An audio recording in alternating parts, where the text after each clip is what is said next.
চাচা, ও চাচা ঘরে আছেন? কেডা?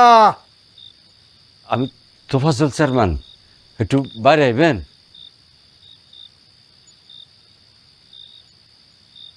আসসালামু আলাইকুম চাচা। বলছিলাম এত রাতে কি মনে করা?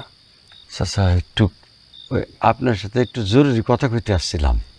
তুই এখানে বাইরে কেন? চলো ভেতরে চলো। না চাচা, আপনার ভিতরে যাব না। হয়েছে কি, ধরেন আপনি তো আমাকে গ্রামের মধ্যে সবচেয়ে মুরব্বী। আপনি একটা কথা কইলে গ্রামের সব মানুষে মান্যি করে, এইটাই আর কি। সেটা আমিও জানি, কিন্তু তুমি যেটা করতে আইছো সেটা কইয়া ফেলাম। চাচা, আপনি তো জানেন আমি রানিং চেয়ারম্যান, মানে একটা সম্মানিত পদে এখনও আছি। তো আমার সামনে যদি অন্য কেউ মসজিদের সভাপতি হয়ে যায়, তাহলে কি আমার মান সম্মান কিছু থাকবো? কোন কথা না পেছাইয়া খোলামেলা কও তো কি করতে আইছো?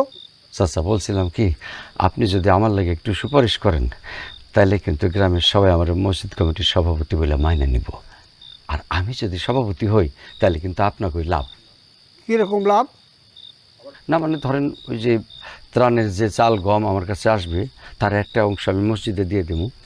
আর সরকারি তো ফান্ড টান্ড আছে, যে কোনো ফান্ড টান্ড বাইর করার লেগে আমারই লাগবো। আমি তো ইউনিয়নের চেয়ারম্যান, কাজেই আমি ওইটা পারবো।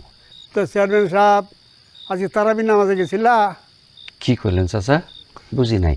কইছিলাম যে আজকে তারাবি নামাজে গেছিলা?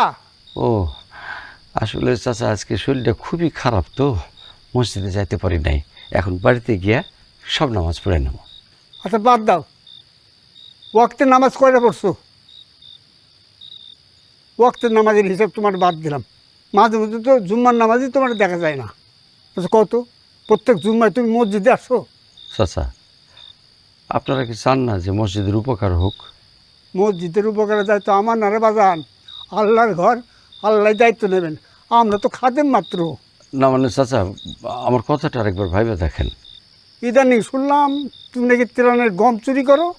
সি সি চাচা, এগুলো সব মিশা কথা, এগুলো আপনি বিশ্বাস করেন? তুমি নিজে জনগণের প্রতিনিধি হইয়া নিজে যদি এরকম কাজ করো, তো জনগণ তোমার কী কইব?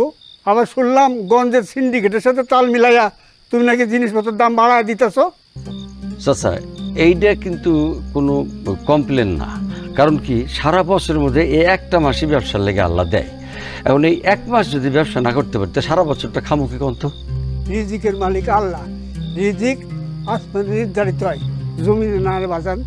সেই রিজিক নিয়ে যদি তাল বাহানা করো, আল্লাহর দরবারে কিন্তু ক্ষমা পাইবা না। বুড়ারে তো বুঝাইতেই পারতেছি না।